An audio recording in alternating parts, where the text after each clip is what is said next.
অধিকাংশ লোকেরা ইচ্ছেটা জানেন, হযরত আয়েশাকে প্রশ্ন করার পর, তার চরিত্র সম্পর্কে জানার জন্য প্রশ্ন করার পর আমাদের মা হযরত আয়েশা জবাবে বলেছিলেন, রাসূলের চরিত্র জানার জন্য আমার কাছে প্রশ্ন করার কোনো প্রয়োজন নাই।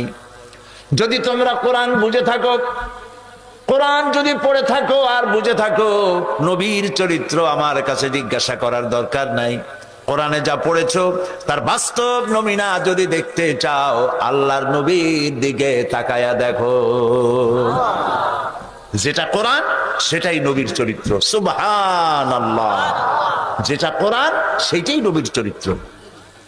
এজন্য নবী করিম সাল্লাল্লাহু আলাইহি ওয়াসাল্লামের 23 বছরের জীবনের হুবহু নমুনা হচ্ছে কোরআন শরীফ।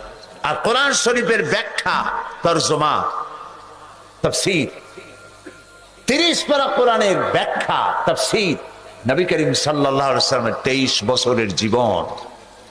সারা পৃথিবীতে যত তাফসীর রচিত হয়েছে, সমস্ত তাফসীর যা, নবী করিম সাল্লাল্লাহু আলাইহি ওয়াসাল্লামের 23 বছরের জীবন সেটাই। সুবহানাল্লাহ।